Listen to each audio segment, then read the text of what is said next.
breaking news out of the NFL where the Jaguars have hired James Gladstone as their next general manager. He spent the past 8 seasons with the Rams organization, most recently working as the team's director of scouting strategy. Gladstone will replace Trent Baalke, who was fired after 4 years in Jacksonville and just 1 playoff appearance.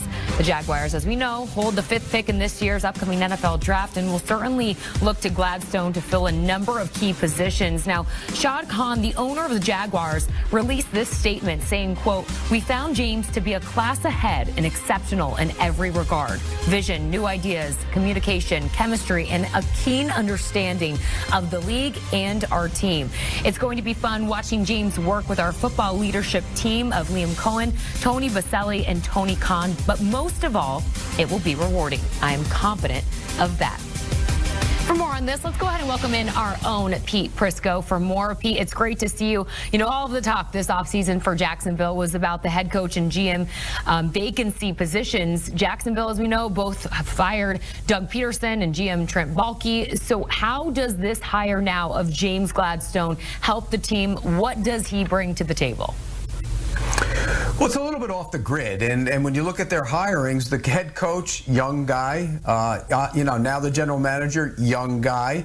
These aren't traditional hires by any sense of the imagination, and so when you look at it, they had traditional guys. They had Trent Baalke in there, and they had Doug Peterson in there. They both came from organizations where they had success, and when they got to Jacksonville, it was a grade A failure. So why not go in a different direction? I have no problem with this. Everything and everybody I've talked to in the organization and around the league about Gladstone says he is one of the bright young minds in the NFL.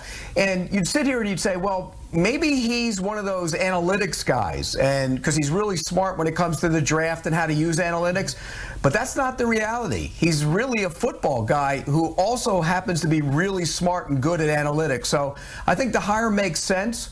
Where did he come from? You know where he came from originally? He was the offensive coordinator in St. Louis on the high school team that Rams general manager Les Snead's son played on. That's how they found him. They were impressed with him. Les Snead became close to him. He hired him, brought him in as a guy who was kind of doing a lot of everything, and then he worked his way up and became the director of college scouting. So it's not a traditional way to get in the league, but like I always say, it's just football. If you're good at it, you're good at it. So it sounds like to you, Pete, this is a hire that kind of makes sense. If you were to give a grade out there, what grade would you give this hire? Well, I think from a non-traditional standpoint, I think it's an A. Now, again, I go into every situation saying we have no idea. We really don't.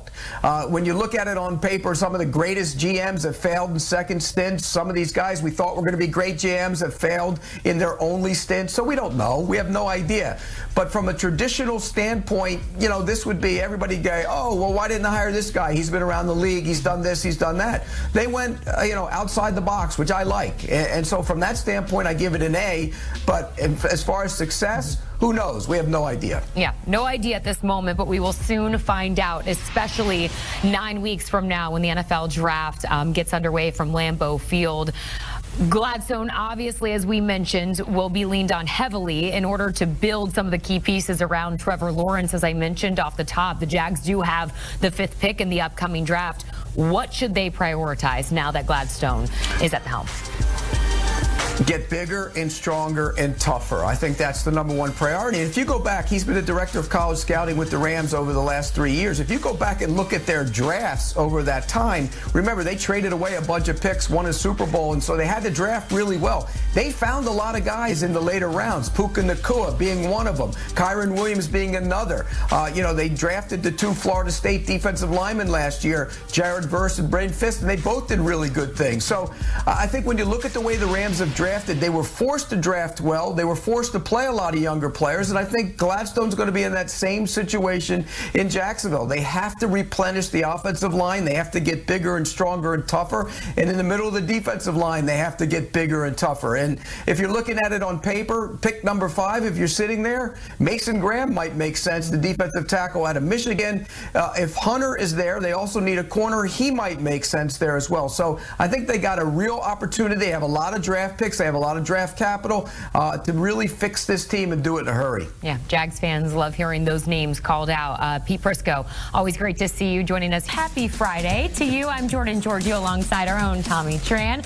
We are rapidly approaching the busy portion of the NFL offseason with the NFL Combine just days away. Go ahead and take a look at the upcoming schedule ahead of us. So after the Scouting Combine, March 4th will be the deadline for teams to use the franchise or transition tag on a player. Starting on March 10th, beginning at noon, the legal tampering period will begin when teams can begin negotiations with certified agents of players who will become unrestricted free agents.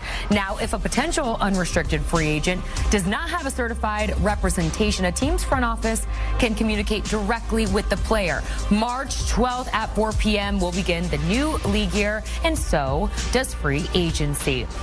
Off-season moves for coaches in the league continue, and Kellen Moore wasting no time. He's working fast to fill out his staff in New Orleans. Our own Jonathan Jones reports that he's hiring Brandon Staley as his defensive coordinator. Those two, as we know, worked together with the Chargers when Staley was the head coach. It's the second big hire this week for Moore after hiring Doug Nussmeier as his OC.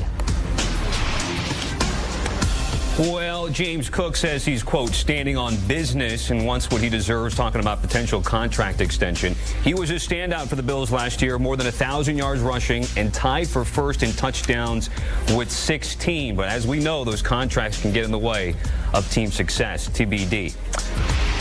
Well, we know down in Duval County, Jags EVP Tony Baselli says that Trevor Lawrence is a franchise quarterback. The team will work to build a winning roster around him. And he's got a new head coach, of course, in Liam Cohen. They've been really disappointing the last year and a half, but we've seen the upside. At one point, they were in line not that long ago for a 1 seed in the AFC. We are counting down the days till the 2025 NFL Draft from Lambeau Field, and the big question still remains: who will be the first quarterback taken off the board?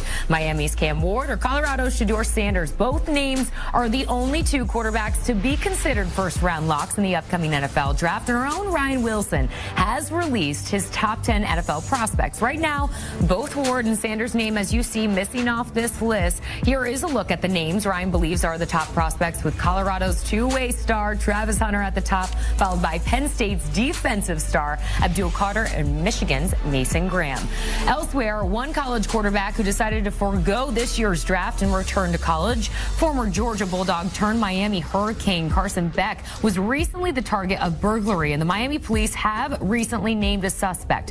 Tyquan Anderson, a former defensive tackle at Miami's True North Classical Academy, waived his rights and confessed to the burglary during questioning. Anderson now faces charges of burglary, first-degree grand theft, and grand theft of a vehicle after he and 3 others broke into a Con đi mà. Xin chào tất cả mọi người đã quay trở lại với kênh của mình. Ngày hôm nay mình sẽ tiếp tục hướng dẫn các bạn làm vòng tay, và vòng tay hôm nay của mình sẽ có tiêu đề là sâu xanh. Các bạn hôm nay vòng của mình sẽ có tiêu đề là sâu lông. Bây giờ mình bắt đầu làm nhé. Chán lắm.